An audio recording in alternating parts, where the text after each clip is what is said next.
السلام علیکم، بول نیوز کے ساتھ میں ہوں انوشا سلیم اور میں ہوں شمائل ارشد۔ امریکہ نے ایران کے خلاف جارحیت جاری رکھی، بوشہر، چابہار، جسک، کونارک، ابو موسیٰ اور بندر عباس کو نشانہ بنایا۔ سینٹ کام کے مطابق حملے میں ایران کی فوجی تنصیبات پر حملہ کیا، جس کا مقصد ایران کی عسکری صلاحیت کو کمزور کرنا تھا۔ مزید ملاحظہ کیجیے اس رپورٹ میں۔ مشرقی وسطی میں کشیدگی مزید بڑھ گئی ہے۔ امریکی فوج نے ایران پر مسلسل تیسری رات بھی حملے کیے۔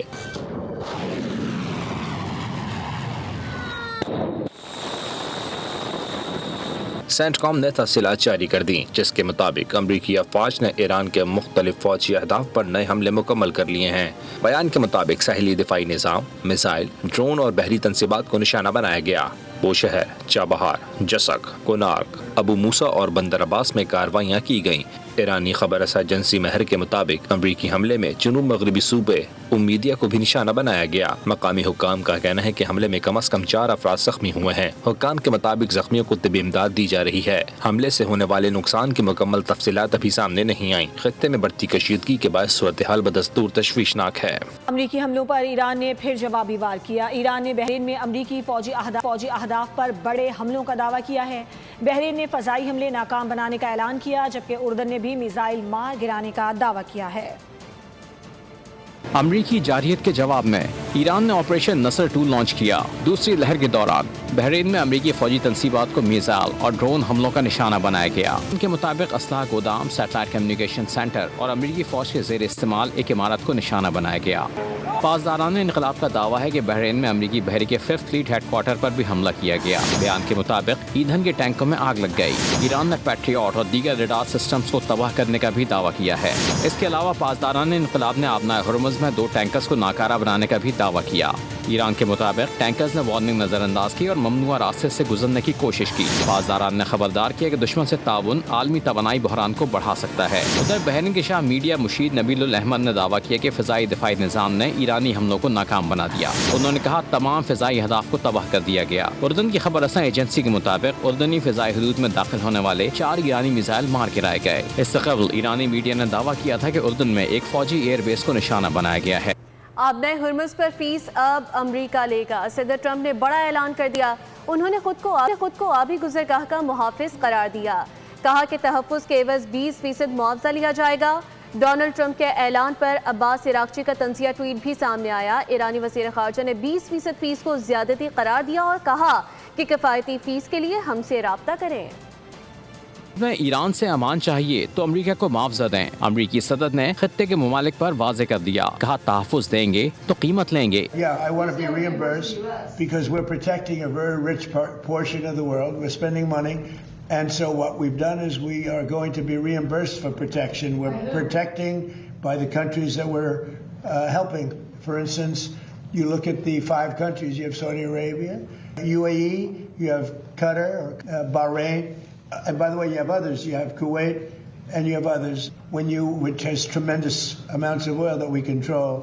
امریکی صدر کے بیان پر ایرانی وزیر خارجہ سے رہا نہ گیا۔ عباس عراقچی نے چپتا ہوا ٹویٹ کر ڈالا، کہا امریکی صدر درست کہہ رہے ہیں، آبنائے ہرمز میں جو بھی تحفظ فراہم کرے گا وہ فیس لے گا۔ ایران ہمیشہ سے ہرمز کا محافظ رہا ہے، ایسے میں 20% فیس بہت زیادہ ہے، ہمارے دام مناسب ہوں گے۔ سنا ایئرپورٹ حملے کے الزام میں حوثیوں نے سعودی عرب پر بیلسٹک میزائل داغ دیا۔ تاہم سعودی عرب کا کہنا ہے کہ حوثیوں کی جانب سے فائر کیے گئے میزائل کو مار گرایا ہے۔ سعودی اتحادی فورس کے ترجمان میجر جنرل ترکی المالکی کا کہنا ہے کہ حوثیوں نے سعودی عرب کے جنوبی علاقے پر میزائل فائر کیے، تاہم ملکی فضائی دفاعی نظام نے میزائل فضا میں ہی تباہ کر دیے۔ اس سے قبل حوثی فورسز نے سنا ایئرپورٹ حملے کا الزام سعودی عرب پر عائد کرتے ہوئے جوابی کارروائی کا اعلان کیا تھا۔ اردن کے عوام امریکی اڈوں کے خاتمے کا مطالبہ کریں، اس سے فلسطینیوں کی مدد اور خطے میں امن ممکن ہوگا۔ پاسداران انقلاب نے اردن کے عوام کو بڑا پیغام دے دیا۔ کہا کہ آج اردن میں اس امریکی فضائی اڈے کو نشانہ بنایا ہے جہاں سے ایران پر حملے کیے گئے۔ امریکی جارحیت کے پہلے روز انہی اڈوں سے حملوں میں میناب میں 186 بچوں اور اساتذہ کو شہید کیا گیا تھا۔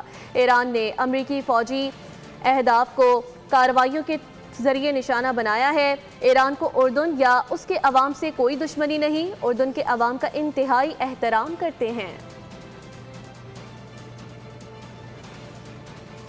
امریکہ اور ایران کے درمیان کشیدگی میں اضافہ، عالمی منڈی میں تیل کی قیمتوں کو پڑ لگ گئے۔ عالمی منڈی میں تیل کی قیمتوں میں دو روز میں تقریباً 11% اضافہ ریکارڈ کیا گیا۔ برینٹ خام تیل کی قیمت 13% اضافے کے بعد $86.87 فی بیرل تک پہنچ گئی۔ WTI خام 11% بڑھ کر $80.62 فی بیرل کا ہو گیا۔ مربن روڈ آئل 10% اضافے کے ساتھ $83.16 فی بیرل تک پہنچ گیا۔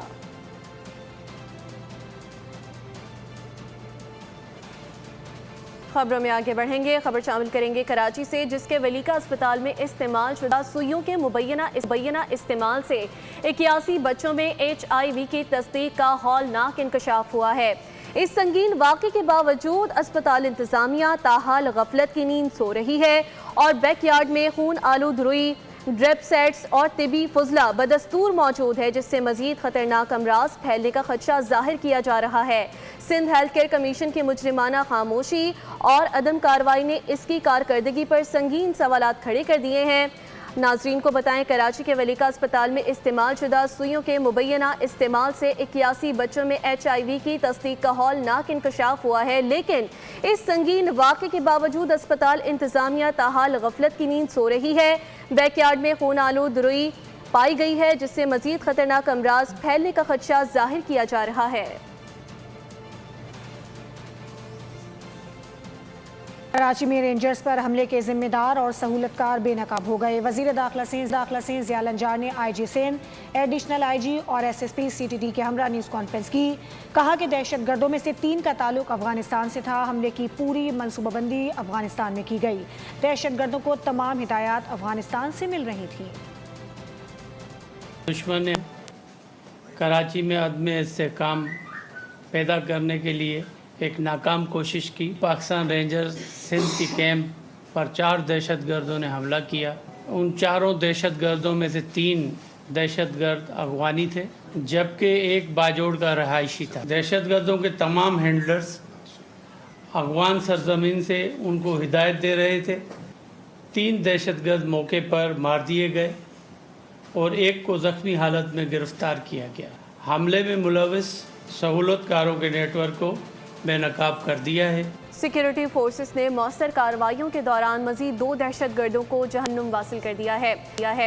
سیکیورٹی ذرائع کے مطابق دہشت گردوں کی گاڑی کو بھی کامیابی سے نشانہ بنایا گیا ہے اور سیکیورٹی فورسز کی مؤثر کارروائیوں کے نتیجے میں خارجی دہشت گردوں کو بھاری نقصان بھی اٹھانا پڑا۔ آپریشن شابان میں جہنم واصل ہونے والے دہشت گردوں کی مجموعی تعداد 85 ہو گئی ہے۔ 5 جولائی سے اب تک آپریشن شابان اور دیگر انٹیلیجنس بیسڈ آپریشنز میں مجموعی طور پر 123 خارجی دہشت گرد جہنم رسید ہو چکے۔